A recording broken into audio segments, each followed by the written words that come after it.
Chers amis auditeurs, bonsoir, bienvenue pour cette 48e édition de Fréquence Orage d'Acier. Alors très exceptionnellement, ce soir nous allons parler d'un sujet à la fois de fond, parce qu'il touche à des courants profonds qui traversent la chrétienté, qui traversent l'Église depuis maintenant plus d'un siècle, et puis un sujet d'actualité tout de même, parce que nous allons parler de ce débat qui agite le milieu éditorial, le milieu de la presse, les milieux militants aussi un peu.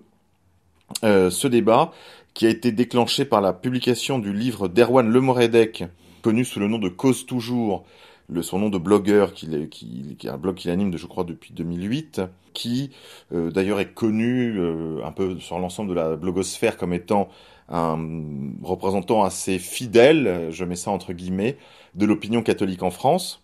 Donc Erwan Lemoredec publie aux éditions du Cerf, donc la maison d'édition des Dominicains, aujourd'hui pilotée par le disciple de Boutan et ex-maurassien Jean-François Colosimo, qui nous avait habitués à un peu mieux, il me semble. Jean-François Colosimo là lance une sorte de pavé dans la mare, c'est d'ailleurs comme ça que l'interprète la chronique, enfin la critique à l'issue de la sortie de ce livre dans Famille chrétienne. Jean-François Colosimo qui a édité aussi Eugénie Bastier, dont on a déjà longuement parlé à ce micro. Donc on voit bien finalement que ce livre est probablement loin d'être un pur effet du hasard. Il y a probablement une intentionnalité de certains milieux d'agiter le landerneau. Alors ce livre d'Erwan Lemoredec est intitulé « Identitaire, le mauvais génie du christianisme ». Et en même temps paraît, alors c'est sans doute là par contre le fruit du hasard, du calendrier, le livre de Laurent Dandrieux, Église et immigration, le grand malaise, sous-titré Le pape et le suicide de la civilisation européenne aux éditions de la Renaissance, où je crois, je ne sais pas si c'est encore le cas, officier, en tout cas jusqu'à une date point trop lointaine, Victor Loupan, si mes souvenirs sont bons. Alors, ces deux ouvrages, on a tenté de les mettre en scène l'un contre l'autre, on a essayé de donner ce rôle identitariste à Laurent Dandrieux dans un débat particulièrement sur l'antenne de Radio Notre-Dame, qui a mis face à face ces deux chrétiens, qui d'ailleurs se sont retrouvés sur beaucoup de choses, ce qui faisait un petit peu l'agacement du journaliste, que les deux interviewés étaient en train de gâcher un petit peu son match au sommet. Mais Laurent Dandrieux a eu l'occasion aussi de s'en expliquer au micro de Mademoiselle Dornelas pour Boulevard Voltaire, puisqu'elle a fait un entretien avec lui pour Boulevard Voltaire, un entretien vidéo que vous pouvez retrouver aisément, et où Laurent Dandrieux s'explique avec beaucoup d'habileté, beaucoup de précision, beaucoup de droiture aussi, sur ce qui a poussé à écrire ce livre, dont il parle comme d'un livre qu'on fait par devoir. Quoi qu'il en soit, ce débat sur les identitaires, ou plutôt le courant identitariste que croit voir Erwan Lemoredec conspirant dans les ténèbres et s'apprêtant finalement d'engloutir l'ensemble de l'Église de France.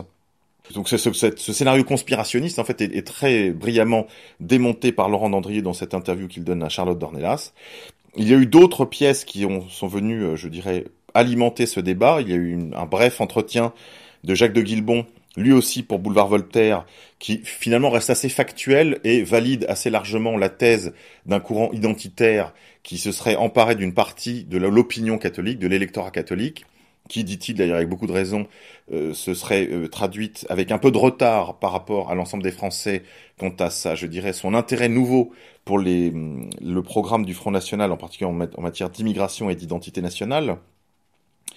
D'autres pièces également, une tribune de Gabriel Cluzel, toujours pour Boulevard Voltaire, qui semble être un petit peu le quartier général des identitaires, ou en tout cas de ceux qui essayent de ne point trop se laisser déborder par cette histoire de Erwan Lemoredec. Et puis, un deuxième débat sur Radio Notre-Dame, le lendemain du débat entre Dandrieux et Moredec.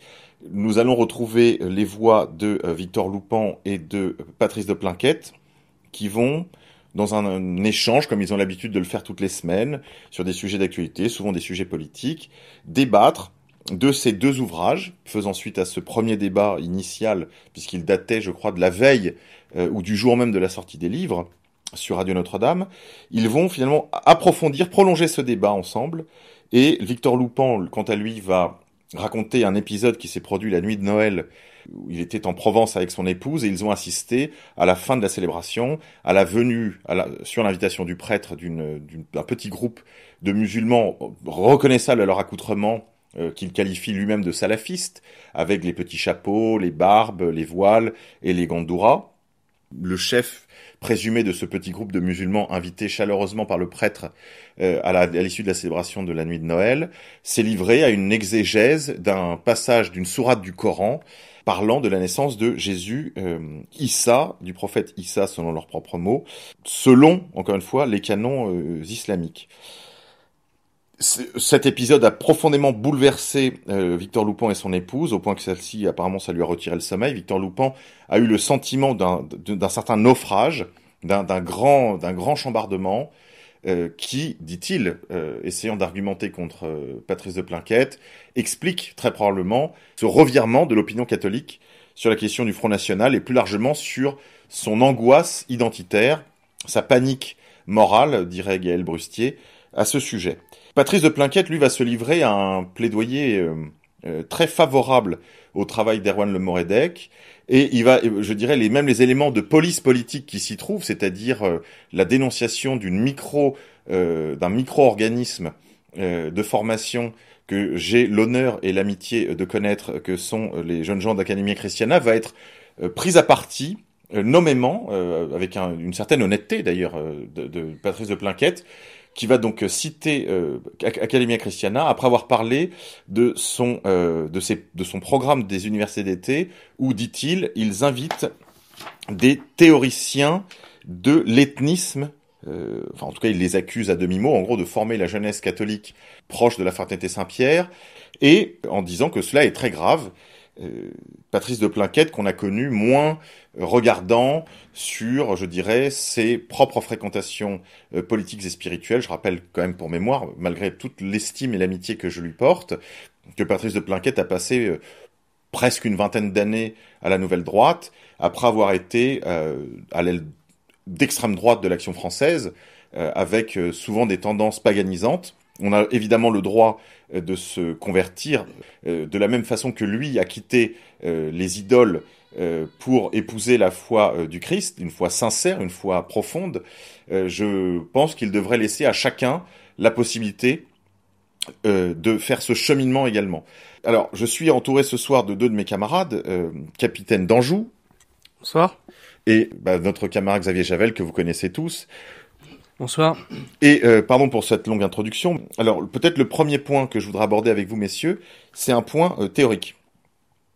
Cette accusation de Le Moredec d'une conspiration identitariste, même selon les mots de certains, qui viserait à s'emparer de l'Église de France, a-t-elle un début de réalité, capitaine ?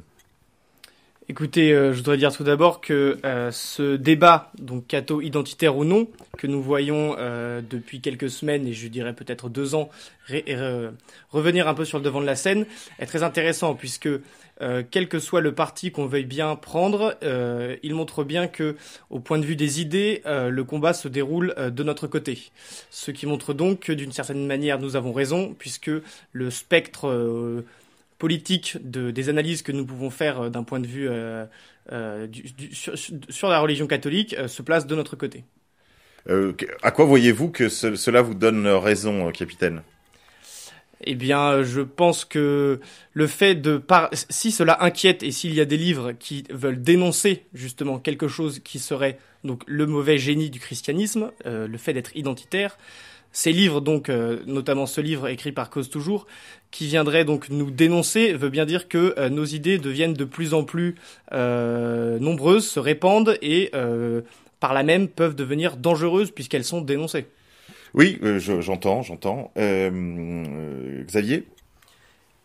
Je rejoins totalement ce qu'a dit le capitaine et j'aimerais faire une petite comparaison entre cette opinion montante de catholiques sociologiques très bourgeois, avec une certaine idée qu'on pouvait se faire par exemple de Léon XIII, justement ce catholicisme dans l'ordre, du côté du pouvoir, très oligarque, très comme il faut, qui auparavant excluaient de l'Église à la fois le Parti communiste et l'Action française pour être bien libéraux, bien au milieu. Aujourd'hui, on le retrouve avec des personnages comme Cause Toujours, qui justement défendent ce catholicisme libéral de bourgeois de province, un peu à la Gérard Larcher, à la François Fillon, contre un catholicisme populaire. Oui, alors une chose est sûre, c'est que l'Église a toujours eu l'habitude d'être du côté du manche. L'Église, je veux dire, l'Église avec un petit E, l'Église des hommes, a eu l'habitude d'être du côté du manche, d'être du côté du pouvoir. Et finalement, c'est lorsque l'Église va contre l'esprit du siècle, quand elle va contre l'esprit du temps, qu'elle est fidèle à sa mission. Or, l'esprit du siècle, l'esprit du temps, c'est évidemment d'être pro-migrant, d'être politiquement correct, d'être gentil, de vouloir proposer à tous de faire une grande ronde autour de la Terre, d'être mondialiste en fait pour tout dire, et d'être ouvert à l'autre, d'être finalement un catho Erasmus quoi. Or, je crois que l'Église, comme l'ont rappelé plusieurs de ceux qui ont alimenté le débat ces derniers jours, en particulier Laurent Dandrieux, qui citait Bossuet parlant d'il faut tenir les deux bouts de la chaîne, cité lui aussi d'ailleurs par Plinquette lors du débat sur Radio Notre-Dame, c'est que oui, il faut tenir les deux bouts de la chaîne. Il faut tenir l'appel surnaturel, l'appel qui concerne la vie spirituelle, la vie divine des âmes des chrétiens, qui, elle, est d'une certaine façon universelle, touchant à des choses qui ne sont pas matérielles, ne peut pas connaître les limites des frontières, des pays, des cultures. Et c'est dans ce sens, évidemment, qu'il y a une vérité universelle du christianisme. Mais en revanche, c'est du fait même qu'il y a le péché originel, qu'il y a une absolue nécessité aux frontières, aux pouvoirs institués, et je pense à cette très belle parole dans la liturgie byzantine, où l'on dit, au moment de la prière pour les dirigeants, on dit tout vrai bien vient d'en haut, juste avant de demander à Dieu les grâces pour les gouvernants, et pour l'armée d'ailleurs. Ce qui veut bien dire que l'Église, qui est dite experte en humanité, c'est la nécessité qu'il y a à la fois aux forces de sécurité, aux forces de défense, à l'armée d'une nation, et la nécessité aussi du commandement, et donc d'un gouvernement, donc d'une hiérarchie, d'une élite. L'Église sait ces choses. Or, quand j'entends, moi, les causes toujours, et l'ensemble, en fait, de la scène moderniste, qui aujourd'hui peuple presque exclusivement les rédactions de la presse dite catholique, qui va de la Vie jusqu'à la Croix en passant par Famille chrétienne, ils sont tous gagnés à l'idéologie démocrate chrétienne, qui consiste en fait à dire une chose. Les vérités spirituelles, les vérités évangéliques, les vérités individuelles, parce que les enseignements du Christ ont souvent, les enseignements qui touchent à la morale du Christ ont une portée individuelle. Je pense évidemment à la parole, si on te frappe sur la joue droite, tant l'autre joue, dit l'Écriture. Eh bien, cette parole est une parole évidemment de morale individuelle. Elle ne peut pas concerner les groupes. Et évidemment, il s'agit donc de prendre... En fait, il s'agit d'une forme de littéralisme évangélique, c'est-à-dire toutes les vérités contenues dans l'Évangile auraient nécessairement une application immédiate dans l'ordre politique. Et là, je crois que ce littéralisme-là constitue à la fois un fondamentalisme, je dirais par la source exclusive que constituerait l'Écriture pour mener une politique. Donc c'est à la fois un fondamentalisme, un littéralisme parce que il ne s'agit pas d'interpréter, mais bien d'appliquer à la lettre l'enseignement et de l'appliquer dans un domaine qui ne relève pas de son domaine d'origine, donc la morale, pour l'appliquer justement dans l'ordre politique. Et troisièmement, une forme quand même de fanatisme, parce que l'on peut être à la fois un opportuniste et un modéré dans sa manière d'aborder la politique ou l'ensemble des choses, même les questions de foi. Ces gens-là ne nous montrent tout le temps que tiédeur, que le Christ, dit-il dans l'Apocalypse, je crois, qu'il vomira. Je vomirai les tièdes.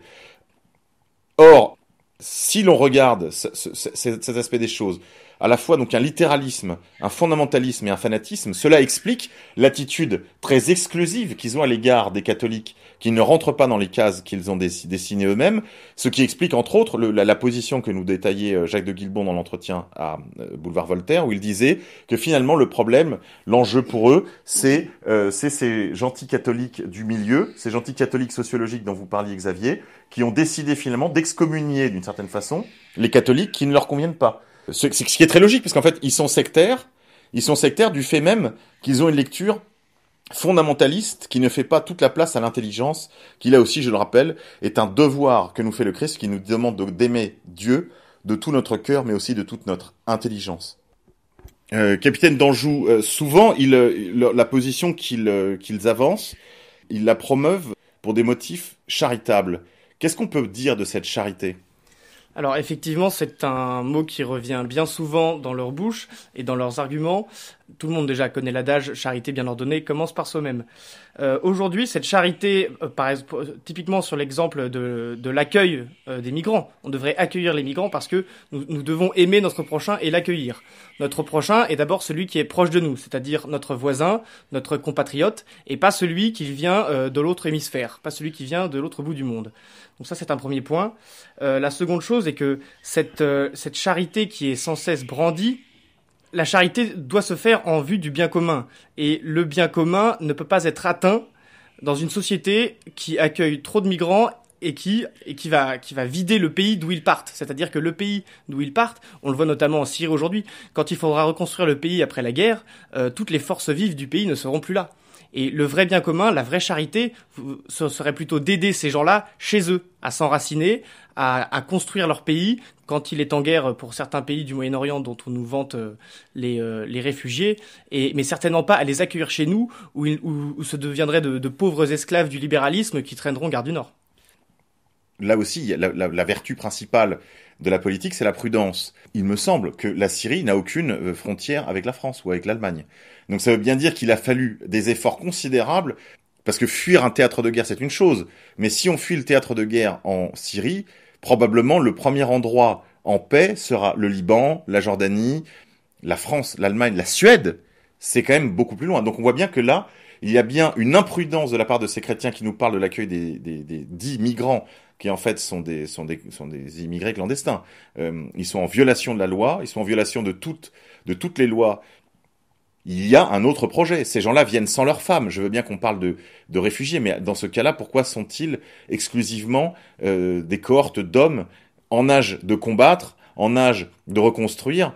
Où sont les vieux ? Où sont les enfants ? Où sont les femmes ? Où sont leurs sœurs ? Et d'ailleurs, on peut parler aussi de cohortes de lâches. Comment peuvent-ils laisser leurs femmes derrière eux ? Bon, ce serait l'objet d'une autre discussion.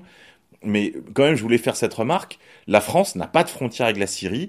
Donc, si ce sont des réfugiés, en toute logique, on doit les aider à rester dans la région pour pouvoir, au plus tôt, rentrer chez eux dès que la situation sera rétablie, ce qui ne saurait plus tarder maintenant suite aux efforts de la Russie et de la République arabe syrienne, et rentrer chez eux et reconstruire leur pays. Xavier Javel. Et surtout, je trouve justement ça tout à fait hypocrite, comme le disait le capitaine, puisqu'on est face à des catholiques comme Cause Toujours qui nous parlent de charité et qui ordonnent cette charité uniquement vers certaines personnes, justement comme les migrants.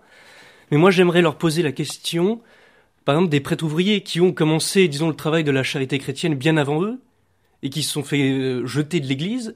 Moi, j'aimerais poser à ces chrétiens libéraux et bourgeois qui viennent donner des leçons justement au peuple de France, en leur disant accueillir des migrants, etc. J'aimerais demander à ces gens-là, qu'est-ce que vous pensez des prêtres ouvriers, qu'est-ce que vous pensez des grands mouvements sociaux qui ont été rejetés par l'église bourgeoise ?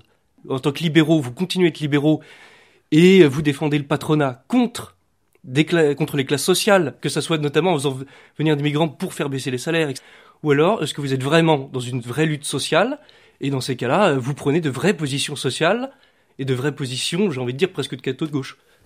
Oui, alors moi je leur poserai une autre question. C'est n'y a-t-il aucun enjeu contemporain qui appelle leurs efforts ? Alors je sais que Patrice écrit sur beaucoup de sujets. Je le suis sur les réseaux sociaux. Je suis très souvent dans un accord parfait avec lui. Je suis très sensible à la sensibilité que lui justement témoigne sur beaucoup de sujets de la vie de l'Église aussi. Très souvent, j'ai tendance à penser comme lui. J'ai envie de leur demander, n'y a-t-il rien qui qui appelle vos efforts que des opérations de police, de dénonciation de micro-organisations, comme c'est le cas d'Academia Christiana, qui a toutes les peines du monde à boucler ses budgets parce que nous essayons de faire un tarif attractif pour les étudiants, qui demande beaucoup d'efforts aussi de la maîtrise pour la tenue, l'organisation de ces universités d'été qui sont du temps pris sur nos congés. Je veux dire, tous les jeunes gens qui organisent cette université d'été sont des jeunes salariés, des jeunes travailleurs. Je pense à Victor, je pense à Julien, qui ont d'autres, ou à Pierre, qui s'occupait de la logistique l'été dernier. Je pense à tous ces jeunes gens qui se donnent beaucoup de mal pour faire fonctionner cette université d'été, pour transmettre le feu sacré, pour donner l'envie à cette jeunesse, la reconquête des esprits, reconquête contre la machine, reconquête contre les nouvelles formes de toxicomanie, contre les nouvelles dépendances, que ce soit les écrans, la drogue, la pornographie, les réseaux sociaux, que sais-je encore. Reconquête des esprits aussi face au progrès de l'ignorance, face à l'échec total de l'école, face au progrès de la bêtise par les spectacles qui sont imposés à cette jeunesse. Reconquête des cœurs aussi, pour leur redonner à chacun le goût des vertus héroïques, du service, du sacrifice, le sentiment d'appartenir à quelque chose. Et je ne parle pas ici d'appartenir à l'Église comme on appartient à une nation. Non, non, on n'appartient pas à l'Église comme à une nation. On appartient à l'Église comme au corps du Christ, dont la tête est le Christ lui-même. Cette Église est universelle dans ses dimensions et dans son projet. En revanche, nous ne naissons pas directement dans le monde. Nous naissons toujours quelque part dans un coin de terre. Et nous ne sommes pas immédiatement humains. Nous sommes d'abord français, italiens, russes, congolais, que sais-je. Donc ça, c'est un point quand même très important. Il y a d'autres combats, me semble-t-il, que de monter des opérations de police, de dénonciation, un peu à la manière dont on l'avait fait à Ziza d'ailleurs. Nous avions déjà à l'époque été mêlés de loin lorsqu'il avait écrit son livre Vol au-dessus d'un nid de facho. On avait eu la joie de découvrir que les idiots du lys noir conspiraient pour renverser la République avec les secours du général de Villiers et du général Puga, ce qui est à mourir de rire. Et puis, là, nous apprenons donc que Academia Christiana, puisque c'est elle qui a été désignée par Plinquette à l'antenne de Radio Notre-Dame, s'apprête à renverser les équilibres internes du christianisme français. Capitaine. Oui, vous disiez très justement, n'ont-ils pas d'autres combats à mener? Eh bien, écoutez, si Cause Toujours ne sait pas la réponse, moi je vais lui la donner. La première, c'est de combattre contre le libéralisme, la financiarisation capitaliste sauvage que nous connaissons aujourd'hui, car chacun le sait ou devrait le savoir, on ne peut pas aimer Dieu et l'argent. Donc ça, c'est une première chose. Et la deuxième, cette opération de police, comme vous le disiez, elle est faite aussi dans le sens où j'ai l'impression que ces gens qui sont en eux assez vides, comme des coquilles si vous voulez, se définissent vraiment plus par rapport à nous que par rapport à ce qu'ils sont vraiment. Ce qui veut donc dire que ils ne vont pas parler de quelque chose, d'un de leurs sujets, mais ils vont nous attaquer sur les nôtres. Et c'est ce qui fait... On a l'impression en fait qu'ils sont en train d'essayer de s'éloigner le plus possible de nous, de dire « Ah, regardez, attention, il y a des gens comme ça, nous on ne veut absolument pas être comme eux. » Et donc ça c'est absolument terrible. Oui, c'est vrai qu'il y a une logique là de se poser en s'opposant, alors que de notre côté, nous travaillons. Il est très rare que, par exemple, nos camarades d'Academia Christiana critiquent les choses qui sont faites à côté d'eux, parfois même par des organisations qu'ils pourraient considérer, avec quelques raisons, comme concurrentes. Je les ai jamais entendus dire un mot plus haut que l'autre. Parfois, ils peuvent en privé émettre telle ou telle critique, mais ils font preuve d'une très grande humilité, d'une très grande réserve. Et je ne peux pour ça que les féliciter. C'est pour ça que je suis très triste d'entendre Patrice de Plinquette les prendre de front de cette façon sur les antennes de Radio Notre-Dame, que j'écoute occasionnellement. Il est très rare d'y entendre le nom de Dieu prononcé. Hein. C'est très rare. C'est très amusant d'ailleurs, parce que c'est quand même une radio chrétienne. Le nom de Dieu y est moins prononcé, je pense, que sur Orage d'Acier, qui est une radio politique. Hein. Bon. Donc la chose est quand même amusante. Un autre enjeu, puisque là la marche pour la vie se prépare. Je salue d'ailleurs tous les volontaires, en particulier Cécile Edel, la première d'entre elles, présidente de la marche pour la vie. Cette année, la communication a été particulièrement travaillée. On sent la patte d'un militant comme Émile Duport, des survivants. Voilà, ça, ce sont deux organisations qui là se sont jointes pour un combat absolument prioritaire pour les chrétiens, qui est le combat pour la vie. combat pour la vie tout entière, non seulement de la conception naturelle à la mort, mais encore de la vie comme un tout, c'est-à-dire le combat contre les pollutions par la contraception médicamenteuse du corps des femmes, qui probablement contribue à les rendre stériles, à les rendre cancéreuses, lutte pour la vie contre les OGM et la dénaturation du vivant par l'industrie, dont le candidat naturel est François Fillon. Il nous a promis, comme l'avait fait je ne sais plus quel cacique des Républicains, que les Républicains seraient le parti du gaz de schiste et des OGM. Voilà, c'est pour eux que ces catholiques du centre, que ces catholiques sociologiques dont parlait Xavier Javel tout à l'heure vont voter. C'est ce catholicisme-là. Eh bien, qu'ils se le gardent. Si le catholicisme, c'est ce qu'enseigne l'Église depuis sa fondation au jour de la Pentecôte, de fondation divine par l'envoi du Saint-Esprit par Dieu lui-même, comment ces gens-là peuvent se dire catholiques alors qu'ils sont en contradiction avec tous les principes, avec tous les canons, avec tous les articles de foi que propage l'Église de toujours sur tous ces sujets? Capitaine d'Anjou. Oui, vous parliez à juste titre de François Fillon qui disait avoir sa foi catholique, mais la mettre de côté lorsqu'il fallait s'occuper, s'il était élu président, des besoins de l'État. Et on voit bien là qu'il y a une totale dichotomie, puisque le catholique, le vrai catholicisme veut le bien commun. Il n'y a donc pas besoin de faire une distinction entre son catholicisme, un catholicisme qui serait personnel, et celui qu'on devrait appliquer en tant que chef d'État. C'est même contraire, même si la séparation des ordres, de l'ordre politique et de l'ordre de la foi, doivent être très nettement distingués, ce que ne font jamais les causes toujours, les démocrates chrétiens qui peuplent encore une fois La Vie ou les pages de la Croix, et d'ailleurs aussi à peu près tous les autres médias. Je parle ici du réseau RCF, pas mal de choses qu'on entend aussi sur Radio Notre-Dame, et même, allons-y franchement, dans Famille chrétienne, qui a pourtant les faveurs de beaucoup de nos familles, de nos parents. Mais tout ça, c'est bourré de ce poison démocrate chrétien. Ces gens-là ne font pas les distinctions nécessaires entre le politique et le religieux. En revanche, ils acceptent cette espèce de séparation, cette espèce de rétention mentale qui consisterait à mettre son christianisme, son catholicisme, je dirais, d'homme honnête, d'homme intégral, dans l'exercice de ses fonctions, de ses devoirs d'État, en particulier des plus hautes fonctions de l'État. Et puis c'est pas possible. Ça, ce n'est pas catholique. Un catholique ne peut pas se départir de sa foi dans l'exercice de fonctions du service de la cité du bien commun. C'est contraire à l'enseignement de l'Église. Pour ceux qui lisent ce genre de littérature, nous, vous savez, ici, c'est pas notre tasse de thé, mais si vous regardez dans Jean Housset, pour qu'il règne, il y a des chapitres entiers sur ce sujet. On ne peut pas être catholique et répudier son catholicisme en matière de service politique.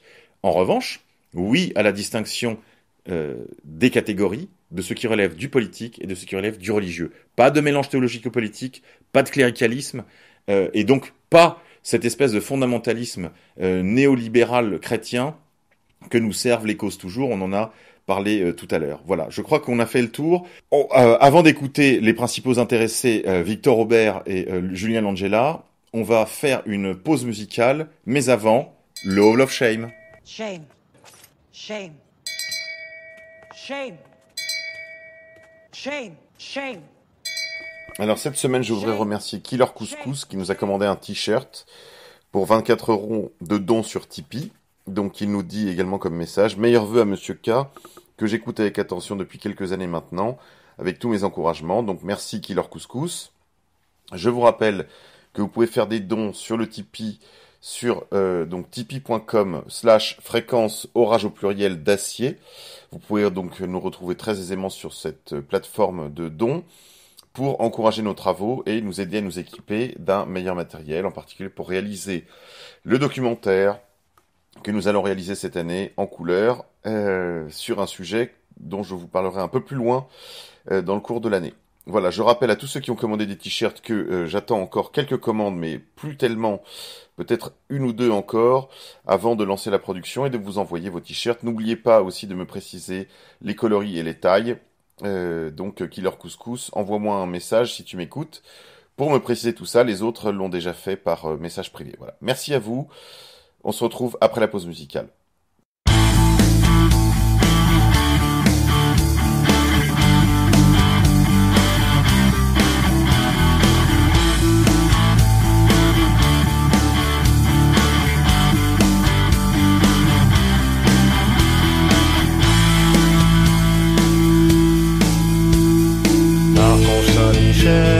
défenseurs de la foi, décuplez de vos ailes l'ardeur de nos combats.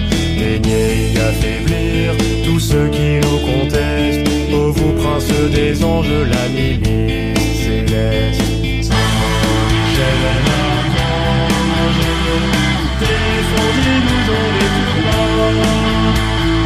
Saint-Michel l'archange, gardez nos âmes tous les morts. Intercédez de grâce face à nos ennemis, la force de nos prières dévoutera l'impie. Car cette terre sacrée, où vécurent tant de saints, ne peut mourir ainsi sous le poids du malin. Saint-Michel l'archange, défendez-nous dans les combats. Saint-Michel l'archange, gardez nos âmes tous les morts. Saint-Michel archange, défendez-nous dans les combats. Soyez notre soutien contre la malice et les embûches du démon. Que Dieu lui fasse sentir son empire, nous vous en supplions. Et vous, princes de la milice céleste, repoussés en enfer par la vertu divine, Satan et les autres esprits mauvais qui rôdent dans le monde en vue de perdre les âmes. Saint-Michel l'archange, défendez-nous dans les combats. Saint-Michel l'archange, gardez nos âmes tous les morts. Et quand le jour viendra de sonner notre mort, repensant à ma vie une dernière fois j'implore, intercédez pour nous auprès de notre Père, que tous nos camarades triomphent de l'enfer. Saint-Michel l'archange, défendez-nous dans les combats. Saint-Michel l'archange, gardez nos âmes tous les morts.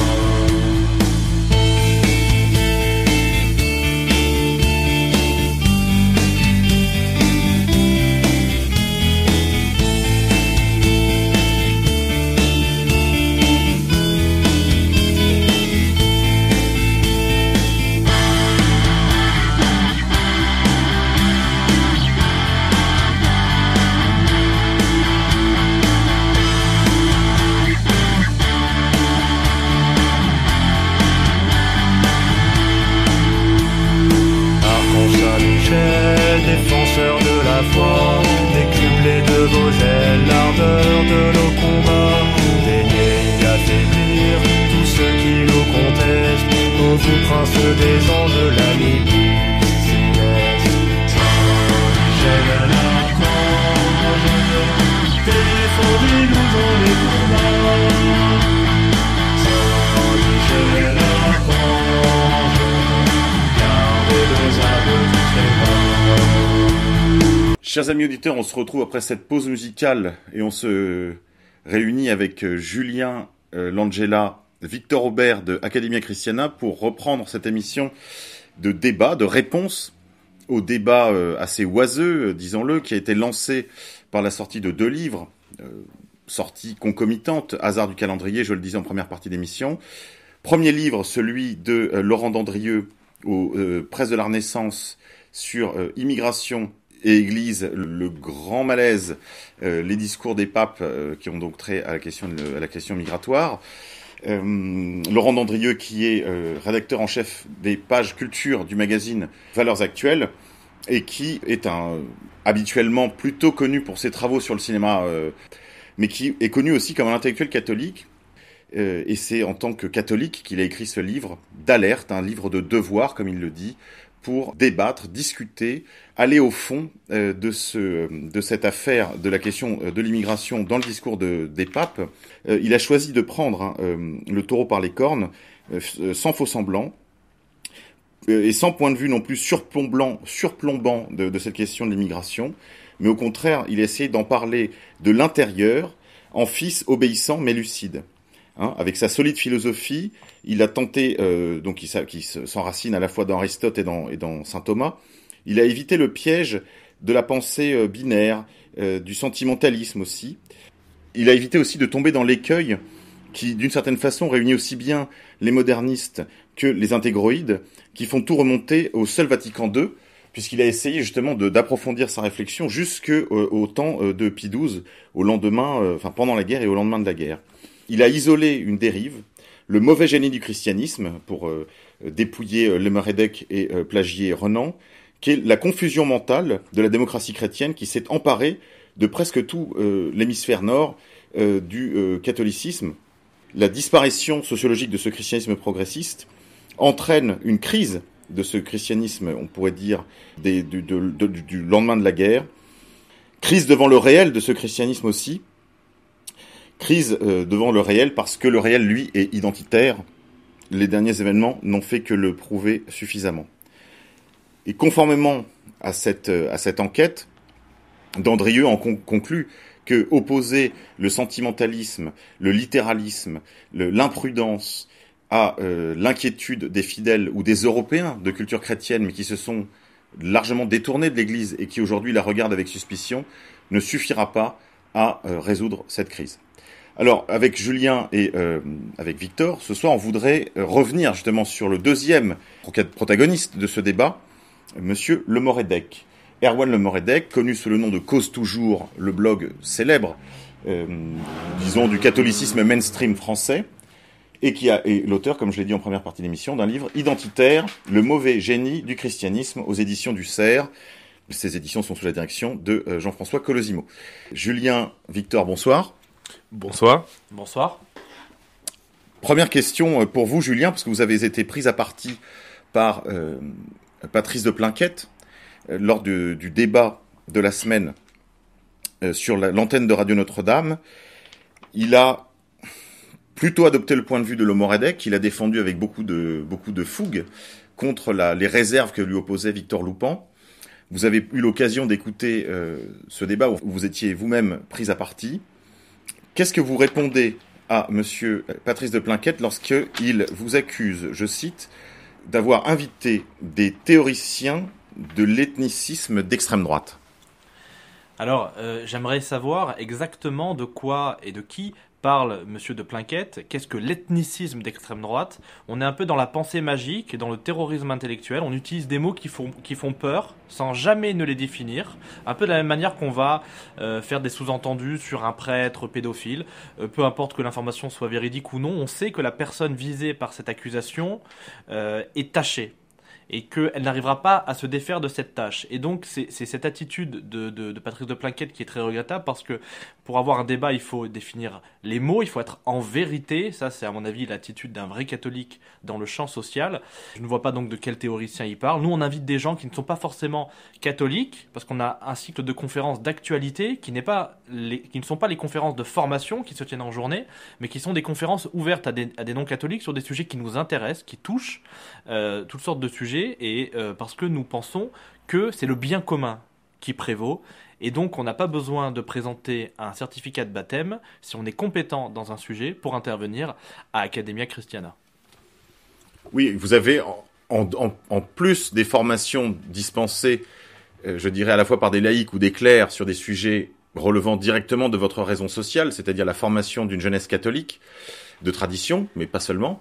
Il peut y avoir des tradicurieux, je dirais, des gens qui veulent se rapprocher de la tradition, justement, et qui voudraient assister à ces universités d'été. Vous avez créé une sorte de boîte à idées, une sorte de laboratoire, une sorte de think tank, comme on dit aujourd'hui. Et c'est dans le cadre de ces laboratoires d'idées que vous avez invité diverses personnalités qui, par ailleurs, sont invitées dans les grands médias. Je pense ici, peut-être Monsieur Plainquette, pensait-il à Monsieur Renaud Camus, qui était invité sur le plateau de Monsieur Tadei, sans que Patrice de Plainquette ne trouve rien à y redire. Personne n'a fait de procès en débaptisation aux animateurs télé qui ont invité abondamment Monsieur Camus. Je pense aussi à un académicien de fraîche date, Alain Finkielkraut, qui a pris la défense de Renaud Camus et qui n'a pas jugé utile non plus de se départir de lui, y compris après les déclarations et les écrits sur ce qu'il appelle le grand remplacement. Alors, en effet, il y a cette accusation récurrente qui est faite d'utiliser le terme de grand remplacement. C'est une formule qui a été popularisée par Renaud Camus pour parler des effets délétères d'une immigration trop massive qui transforme la population d'un pays, en l'occurrence la France. Et on s'est intéressé à cette idée-là et je ne vois pas en quoi elle serait contradictoire avec un quelconque élément de la théologie catholique. Il se trouve qu'en effet, l'immigration de masse transforme le visage de la France. On peut le regretter, on peut s'en féliciter, on peut y être complètement indifférent, mais quel est le lien avec la foi catholique? Quelle est l'incompatibilité? Il faut quand même dire les mots. Il s'agit d'une chasse aux sorcières. Et on veut imposer l'idée qu'on ne peut pas être catholique et par ailleurs avoir des idées politiques identitaires. Et en fait, Erwan Le Moredec et Patrice de Plinquette font exactement ce qu'ils nous reprochent, c'est-à-dire qu'ils mélangent la foi et les idées, la culture. C'est-à-dire que on dirait que pour eux, finalement, la foi serait un catalogue de valeurs, mais ne serait pas ce qu'est la foi chrétienne essentiellement, c'est une relation personnelle à Dieu, une relation à un être. Et donc on peut être parfaitement charitable, espérant, plein d'espérance, être plein de foi en Dieu, et par ailleurs avoir des idées politiques qui sont, par exemple, celle de Monsieur de Plinquette, il y a 40 ans, qui était autrement plus ethniciste que les miennes, ou celle de mes camarades. Donc c'est un procès en sorcellerie. Et donc, on est en train de créer des étiquettes et de créer un parti. Et on mettrait dans le parti des catholiques identitaires, alors que personne ne se dit catholique identitaire. On peut se dire catholique et identitaire, ce sont deux choses différentes, mais personne ne se dit catholique identitaire. Comme personne ne se dit ethniciste d'extrême droite. Donc on est en plein fantasme. En tout cas, nous, à Academia Christiana, nous sommes tout à fait ouverts pour en débattre, franchement, publiquement, de manière filmée s'il le faut, avec Erwan Le Moredec et avec Monsieur de Plinquette, pour vraiment faire, pour clarifier toutes ces notions.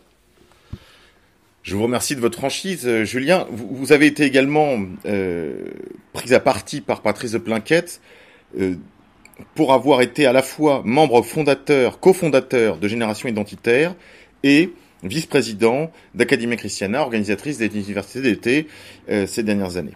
Qu'avez-vous à répondre sur cette accusation ? En effet, j'assume parfaitement, je suis l'un des cofondateurs du mouvement Génération Identitaire. C'est d'ailleurs grâce à certaines rencontres dans ce mouvement identitaire que je suis devenu catholique. Il y a des gens qui m'ont converti par l'exemple et j'en ai rencontré énormément dans le mouvement identitaire. Des gens qui, lorsqu'une université identitaire se tient en août, invitent leurs camarades, leurs amis à aller à la messe avec eux le 15 août. Et pour beaucoup de militants identitaires, ça a été une étape très importante. Alors, Victor, j'avais une question également pour vous, puisque vous êtes, vous, président de Academia Christiana, si je ne me trompe. Victor, comme Julien, vous rappelez que l'Église doit montrer le chemin du ciel.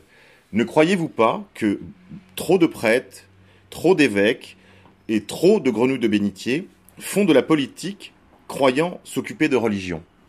En effet, c'est le cas et c'est bien le problème. On est dans souvent une sorte de véritable confusion. Je pense que le phénomène est dû au fait qu'on ait cultivé depuis le 19e siècle et particulièrement au 20e siècle la vertu d'obéissance. Il est effectivement beaucoup plus facile de faire obéir des gens que de leur apprendre à réfléchir. Et donc, nous vivons toujours en fait de ces restes, effectivement, qu'on pourrait appeler de cléricalisme, où d'une part, donc effectivement, les clercs se mêlent.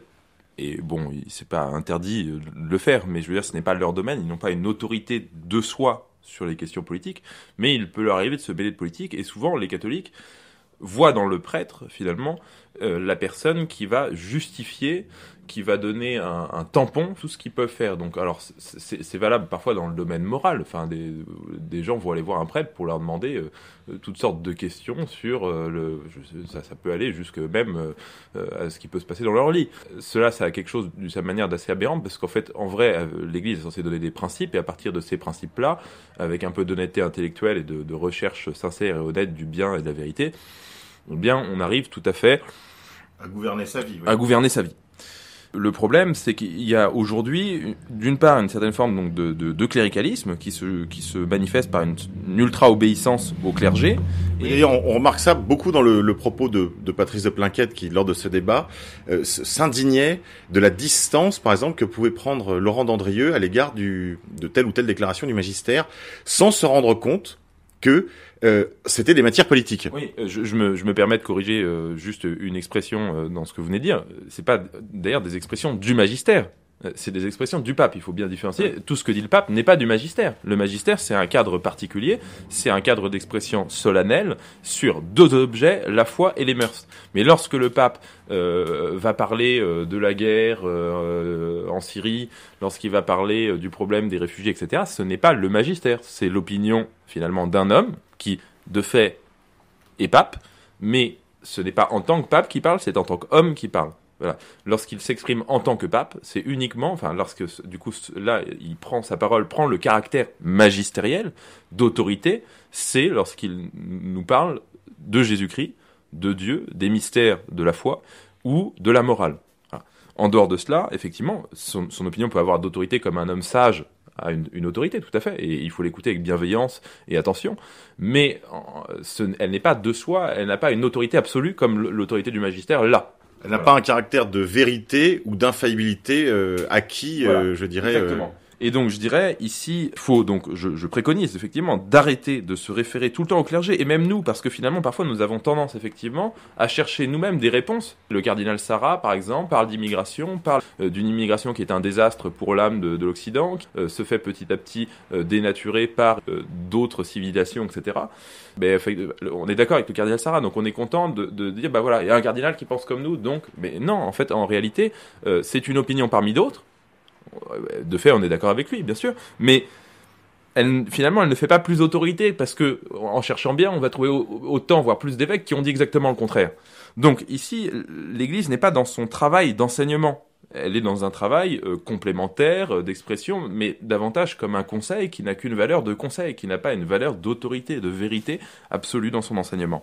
Ce n'est pas son domaine en tant que tel. Donc, vraiment, je préconise d'arrêter de se référer tout le temps au clergé pour se justifier dans des questions, finalement, qui ne sont pas à proprement parler son domaine. Oui, Julien, tout à l'heure, a voulu préciser, a tenu à préciser qu'on peut être catholique et identitaire, mais que ça relève de deux registres tout à fait différents. L'un, finalement, relève du registre de la religion, donc des choses du salut, et l'autre relève de la sphère du temporel, de la politique. Et il a bien marqué ce « et » distinctif, additionnel mais distinctif. Qu'est-ce que vous pouvez nous en dire pour votre part, Victor Aubert ? Alors, je voudrais, pour essayer d'être le plus clair possible, dans un premier temps, de définir ce que c'est qu'être catholique, dans un deuxième temps, de définir ce que c'est qu'être identitaire, et dans un troisième temps, montrer quelle peut être la relation entre ces deux définitions. Comment elles peuvent s'articuler ? Exactement. Donc, premier temps, qu'est-ce que c'est qu'être catholique ? L'essence du christianisme, le fait d'être catholique, c'est d'abord reconnaître, en termes de vérité, deux autorités. Deux autorités pour la vérité, que sont, d'une part, le Nouveau Testament et l'Ancien Testament, donc l'Écriture sainte, et d'autre part, de reconnaître la tradition de l'Église. La tradition de l'Église, c'est en effet les pères de l'Église, les saints, et surtout donc le magistère, c'est-à-dire la parole solennelle des souverains pontifes, précisément sur ces deux objets, que j'ai déjà cités tout à l'heure, la foi et les mœurs. Donc être catholique, ça va être croire dans un certain nombre de vérités, la Sainte Trinité, Jésus-Christ, vrai Dieu et vrai homme, mort pour nous sur la croix pour nous racheter du péché originel et de nos péchés, croire en la vie éternelle, croire en la résurrection de la chair. Être catholique, c'est aussi obéir aux commandements de l'Église, qui sont finalement assez peu nombreux. L'Église demande effectivement aux catholiques d'aller à la messe tous les dimanches. Être catholique, c'est aussi finalement aussi un état d'esprit. C'est aimer Dieu de tout son cœur, de toute son âme, de toute son intelligence. C'est aussi essayer d'avoir une vie de prière, une vie spirituelle dans laquelle on va rechercher une union à Dieu. C'est aussi, dans la souffrance et dans les joies, essayer toujours de rechercher finalement cette union à Dieu. C'est aussi l'amour de son prochain, bien évidemment, une abnégation, une ascèse et une recherche de la vérité. Voilà ce que c'est qu'être catholique. Là où le problème se pose, c'est effectivement dans la notion du prochain. Le catholique doit aimer son prochain, mais il va falloir essayer de clarifier qu'est-ce qu'on entend par aimer son prochain. J'en viens maintenant à ma définition personnelle de ce qu'est être identitaire. Le problème, c'est qu'il n'y a pas vraiment de définition aujourd'hui académique, si vous voulez, de ce qu'est être identitaire, et donc on peut jouer sur les mots et tout mélanger. Donc je vous propose une définition personnelle du fait d'être identitaire. Identitaire, pour moi, c'est d'abord reconnaître que chaque peuple, j'insiste bien, chaque peuple, a des particularités qui vont le caractériser et faire de lui un peuple complètement différent des autres peuples. Ces particularités, ces caractéristiques, finalement, sont le fait d'habiter des espaces différents par le climat, différents par la géographie, différents par la végétation, différents aussi parce que nous avons une histoire, chaque peuple a sa propre histoire, chaque peuple a une manière de penser, liée aussi également à sa langue, liée à des œuvres d'art différentes, des traditions et des coutumes différentes. Donc être identitaire, c'est croire que toutes ces particularités sont des richesses, sont importantes, sont des éléments positifs de ce qui constitue effectivement son humanité. C'est d'ailleurs ce que pense le pape lorsqu'il se fait le défenseur des cultures enracinées, des cultures minoritaires, des cultures menacées, que ce soit des communautés indiennes au Brésil ou de telle ou telle peuplade qui peut être menacée par les ravages du capitalisme sauvage. Être retrouve ça tout à fait dans l'encyclique Laudato Si du pape François. Il parle effectivement de la richesse des identités. Enfin, donc, être identitaire, comme je disais, donc c'est considérer ces particularités comme des richesses qui vont participer, je pense, à la nature humaine. C'est-à-dire qui vont finalement nourrir notre esprit et finalement être un constituant anthropologique qui participe de notre équilibre humain, de notre psychisme, voilà, et du fait que effectivement, si nous sommes coupés de cette richesse, eh bien, nous perdons une partie de notre équilibre. Il y a quelque chose finalement d'handicapant, de perturbant, une douleur, un malaise. D'ailleurs, on parle de malaise identitaire. Ça, c'est la première étape. Donc, pour moi, un identitaire, c'est quelqu'un qui considère cela pour une richesse. Mais la deuxième étape, elle se prend par rapport au contexte actuel, contemporain, propre à notre époque. Effectivement, notre époque, et les identitaires pensent cela, effectivement, que la mondialisation, la société technique, le capitalisme, le libéralisme, et tous les corollaires donc, de la mondialisation de la société technique, que sont l'immigration massive, la société de consommation, l'américanisation des modes de vie, l'islam, la dévalorisation du travail, l'ubérisation, etc., vont détruire petit à petit les identités, vont les affecter, vont les toucher, pour petit à petit affaiblir tout ce qu'il y avait de particularité, de différenciant entre les peuples, pour remplacer cela par un modèle uniforme, celui de l'homme consommateur, l'homo economicus, avec tout ce qui apparaît à cela, c'est-à-dire on réduit finalement tout ce qui différencie les hommes entre eux. Les femmes sont masculinisées, les hommes sont féminisés. Nous retrouvons effectivement un modèle unique de citoyen urbain, sans racines, citoyen sans terre, sans attache, sans enfants, sans famille, sans opinion, sans culture, sans histoire, sans principe, sans limite. Voilà ce que nous pensons effectivement lorsque nous sommes identitaires. Nous pensons effectivement que le contexte actuel crée finalement, remplace l'homme particulier, l'homme différent, voilà, remplace ces richesses que sont toutes les cultures pour en faire un seul homme unique, voilà, un homme global, un homme uniforme, un homme qu'on va retrouver dans tous les supermarchés de la planète. Et l'identitaire, donc, pense que le remplacement donc, de ces identités historiques, qui sont des identités naturelles, particulières des peuples, par la société cosmopolite, par l'identité progressiste, voilà, est un désastre pour la nature humaine.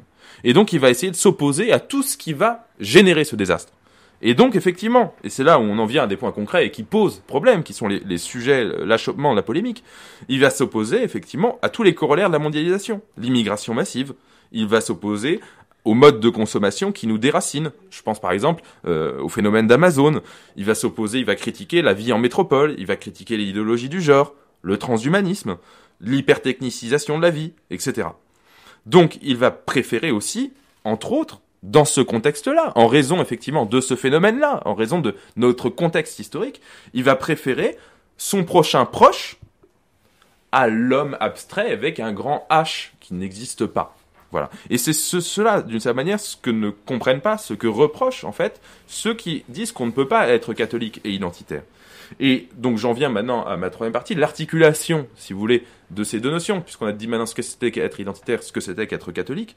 Eh bien, l'Église n'a pas de pensée politique en tant que telle. L'Église ne fait que donner un cadre avec des principes assez généraux qui vont cibler effectivement qu'est-ce qui serait contre la morale, qu'est-ce qui serait contre le bien. Mais l'Église demande aux hommes effectivement de rechercher le bien. Or, Par exemple, le culte du sang, diviniser sa propre origine, faire de la nation une idole, faire de son identité une idole que l'on mettrait au-dessus de Dieu et au-dessus de ses devoirs moraux. Tout ça, ce sont des erreurs qui ont été condamnées par l'Église.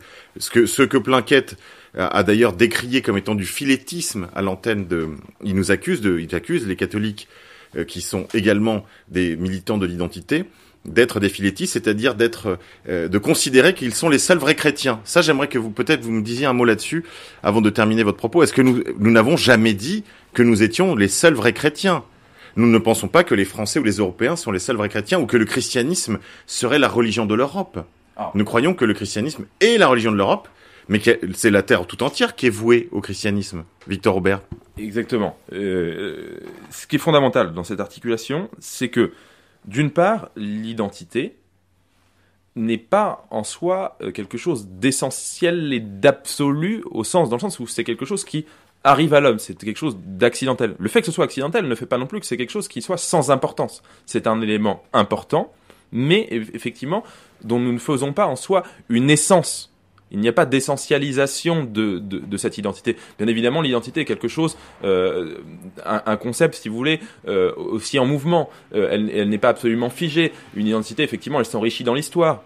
Voilà, et tout cela, donc, ce sont effectivement des choses qui sont importantes. Un catholique, pour lui, le bien le plus précieux, le seul bien essentiel, le bien primordial, fondamental, qui guide toute sa vie, c'est le salut. Voilà. Et c'est le seul, effectivement. Et rien d'autre ne vient se mettre à égalité avec le salut. Mais le problème, c'est qu'on n'a pas finalement à choisir entre le salut et l'identité. C'est une fausse dialectique. Ça ne se pose pas dans ces termes-là. Le salut, effectivement, concerne effectivement tous les hommes dans une optique de verticalité où nous tournons finalement vers la fin des temps, vers ce qui vient après la mort, etc. Et donc, mais c'est quelque chose qui ensuite va se réaliser concrètement dans une existence. Et la politique est quelque chose, pour le coup, de naturel. Et très nécessaire pour le salut, pour que les âmes puissent prospérer dans la quiétude d'une cité sûre. Bien évidemment. De même qu'il ne peut pas y avoir finalement un saint ne pourrait pas être un saint s'il a reçu aucune éducation. Un enfant, par exemple, à qui on n'a pas appris qu'il était mauvais de mentir et qu'il était mauvais de voler, eh bien, il sera bien handicapé par la suite pour essayer de progresser en vertu vers la sainteté. Et bien, de la même manière, une société qui n'est pas régie finalement par ces principes qui lui garantissent sa vitalité et donc effectivement tout ce qui fait son âme et sa civilisation, effectivement, on ne pourra pas élever les gens vers la foi. Il faut déjà un socle, c'est la première étape. Julien, vous aviez quelques remarques, quelques rebonds à nous faire. Alors en effet, sur la question identitaire, Victor a très bien dit qu'il n'y a pas de définition académique du mot identitaire. Et pour cause, il n'y a pas d'idéologie, d'école de pensée bien structurée au sens doctrinal que l'on pourrait qualifier d'identitaire. Le combat identitaire, c'est une prise de conscience. La prise de conscience selon laquelle nous sommes sortis du siècle des idéologies, le XXe siècle, le siècle des camps de concentration et d'extermination, le siècle des goulags, le siècle d'Hiroshima, le siècle des massacres industriels de civils, causés par le marxisme, par l'hitlérisme, etc. Nous sommes dans le siècle de l'identité, c'est-à-dire que nous comprenons maintenant que la paix sociale, condition sine qua non du bien commun, repose sur une homogénéité. Cette homogénéité, c'est celle de la culture, de l'identité à l'intérieur d'une nation. Parce que par définition, les sociétés multiculturelles sont des sociétés multiconflictuelles. On l'a vu au Liban, quand on entend certains catholiques nous dire « Mais vous voyez, au Liban, ça marche bien. » Enfin, il y a quand même eu 20 ans de guerre civile. J'ai pas l'impression que ça marche bien. Quand on voit le Brésil, où il y a tout un vocabulaire très fleuri pour qualifier les différences de peau entre les chocolats au lait, les chocolats ceci, bruns de plage, ensoleillés, machin. Enfin, c'est délirant tout le vocable qui existe là-bas pour définir les couleurs de peau. On voit bien qu'au contraire, il y a une surracialisation des rapports sociaux dans les sociétés multiculturelles. Donc le mélange ne crée pas du tout une société apaisée, mais de plus en plus violente et raciste, au contraire. Donc le combat identitaire, c'est la prise de conscience de cette identité. Nous sommes des pacifiques et nous voulons la paix profondément parce que nous pensons que l'homogénéité identitaire fonde cette paix. C'est pas le seul aspect, mais c'est une des conditions. Et c'est pas parce qu'un aspect n'est pas un aspect d'une chose n'est pas suffisant pour définir cette chose, qu'il n'est pas nécessaire. Et ça, c'est la grande erreur que font Erwan Le Moredec et Patrice de Plinquette. Alors, vous avez très bien dit que l'Église condamne l'hitlérisme et l'idolâtrie de la race. En effet, il y a une encyclique très importante en 1937 avec une brûlante inquiétude, c'est le titre, publié par Pie XI. Alors, mais que dit-il? Parce qu'on l'invoque sans cesse, mais véritablement, que dit Pie XI? Il dit que, en effet, celui qui prend les races pour les retirer de cette échelle de valeurs, même religieuse, et qui les divinise par un culte idolâtrique, celui-là renverse et fausse l'ordre des choses créées et ordonnées par Dieu. Donc ça, c'est très clair. Pour autant, il y a bien une réalité ethnique. Parce que Pie XI dit aussi, la race, c'est une valeur fondamentale de la communauté humaine. Comme le peuple, l'État, la forme de l'État, les dépositaires du pouvoir. Et il tient cette phrase très importante. Les ethnies, les races, tiennent dans l'ordre terrestre une place, je cite, nécessaire et honorable. Pas cosmétique et accidentelle. Nécessaire et honorable. Donc encore une fois, l'ethnie est un élément d'identité d'une personne. Ce n'est pas un absolu, on ne l'essentialise pas, mais ça compte, ça existe. Et donc on a le droit de vouloir la préserver tant que cela ne provoque aucune haine, aucune violence. Et d'ailleurs, il n'y a aucune raison à cela, puisque comme le dit très bien Jean-Paul II dans Mémoire et Identité, son testament intellectuel et politique, le patriote est l'ami de tous les patriotes du monde entier. Et ce que nous voulons, comme le pape François, c'est un monde de diversité respectée. Le pape François a mis en cause dans Laudato Si et dans son discours au Conseil de l'Europe en 2015, fin novembre, l'universalité de la mondialisation hégémonique, la pensée unique, la pensée de la sphère où tout est lisse, tout le monde a la même couleur de peau, la même identité, la même culture, la même façon de parler. Oui, ce qu'on appelle le TINA, There is no alternative. Exactement. Et nous, on s'oppose à cette vision des choses et on s'appuie sur cette vision du Saint-Père qui, en effet, défend l'identité des aborigènes, notamment l'identité terrestre, c'est-à-dire charnelle. C'est-à-dire que là, on n'est pas dans le nationalisme, on est dans la vision identitaire charnelle, enracinée, traditionnelle, qui n'est pas le nationalisme belliqueux d'origine républicaine en France, condamné par l'Église, mais dans une vision sereine. Et le grand malheur aujourd'hui, c'est que nous sommes finalement à l'heure de la réalisation de la prophétie annoncée par le père Lacordaire au XIXe siècle. En 1858, il écrivait: on vous dira que l'amour de l'Église est incompatible avec l'amour de la patrie, que tôt ou tard, vous aurez à choisir. Eh bien voilà, nous y sommes. Erwan Le Moredec et Patrice de Plinquette, nous sommes de choisir. Alors ils vont dire, non mais attention, on aime la patrie, on aime l'identité. Et d'ailleurs, c'est pas la notion d'identité qu'on met en cause, mais l'idée d'identitarisme, c'est-à-dire le fait de tout ramener à l'identité. Mais en réalité, cet argument est de mauvaise foi, puisqu'en même temps, Erwan Le Moredec, je le cite, dans son livre identitaire Le mauvais génie du christianisme, dit que l'identité est fluctuante, elle est mouvante, elle évolue au fil de l'histoire. Donc on comprend bien que derrière ce discours gloubi-boulguesque, il y a l'idée que tout est changeant, tout est mouvant. Et ça, c'est l'idéologie mondialiste. C'est ce que Don Gérard appelait l'hérésie mondialiste, qui en fait caricature la vision chrétienne d'unité, seulement spirituelle, par le baptême, et en fait un projet politique. Et donc c'est forcément totalitaire à partir du moment où on sort une idée chrétienne et on en fait une idéologie politique. C'est ce que Chesterton appelait les idées chrétiennes devenues folles. Et dernier point, c'est évidemment l'épître de Saint Paul aux Galates, où Saint Paul dit « il n'y a plus ni juif ni grec ». Et Erwan Le Moredec le cite explicitement. C'est vrai, il dit ça. Et il dit également « il n'y aura plus ni homme ni femme ». Est-ce que pour autant l'Église défend la théorie du genre? Je ne crois pas. Donc, et il dit aussi, car nous sommes tous unis en Jésus par le baptême. Donc l'unité chrétienne, c'est une unité spirituelle. Évidemment qu'il y a une unité qui se traduit en actes par la charité concrète, et être identitaire ne m'empêche pas de dialoguer, d'avoir des amis d'autres ethnies, d'autres cultures, de les évangéliser parce que c'est notre mission, peu importe ensuite les idées politiques qu'on a. Ça, la question ne se pose même pas. Mais on a aussi le souci du bien commun. Nous ne sommes pas des individualistes. Et donc nous pensons au bien de notre pays, parce que nous pensons, à la lumière de l'Ancien Testament, où le bon Dieu a élu une nation, les Juifs, et à la lumière de l'incarnation de Dieu, c'est ce que Jean-Paul II appelle la théologie de la nation, fondée sur l'incarnation, eh bien nous pensons que le salut passe aussi par les nations, et donc il faut en finir avec ces fausses dialectiques et ces oppositions stériles qui n'ont à mon avis qu'un seul objectif, c'est de susciter une véritable guerre idéologique, une guerre de tranchées dans le catholicisme. Ce sont eux les gens belliqueux, ce sont eux les gens haineux qui mettent des étiquettes de parti sur les gens pour les décrédibiliser, pour les disqualifier, afin de se retrouver bien à l'aise dans cette petite secte catholique qu'ils incarnent, cette petite culture mondaine bien à eux. Et donc, en fait, ils sont exactement et puissance 1000 dans le reproche qu'ils nous font d'incarner une culture chrétienne. Nous, au contraire, on est parfaitement serein avec cette distinction de la foi chrétienne et d'autre part des idées identitaires. On ne mélange pas les genres, arrêtons de mélanger les genres. Ne mélangeons pas les genres, mais la surnature vient santé sur la nature comme un gant bien taillé se met sur une belle main. Je le disais en début d'émission, le problème avec ce mouvement autour de Erwan Le Moredec, ce mouvement d'opinion, qui est véritablement une opération de police, comme je le disais en première partie d'émission, c'est qu'en réalité, si on les écoute avec beaucoup d'attention, qu'on décortique leurs arguments, on s'aperçoit qu'en fait, ils sont à la fois littéralistes, parce qu'il s'agit d'appliquer à la lettre les injonctions évangéliques. Ils sont fondamentalistes parce qu'ils ne vont chercher nulle part ailleurs que dans l'Écriture sainte des fondements pour leur attitude politique. C'est typiquement ce qui caractérise le fondamentalisme.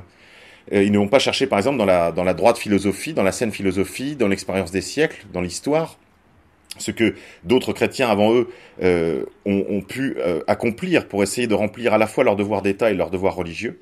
Et ce sont aussi des fanatiques parce qu'ils voient partout tapis dans l'ombre des catholiques identitaires que même nous ne sommes pas. Alors messieurs, un mot de conclusion avant de rendre l'antenne. Victor ?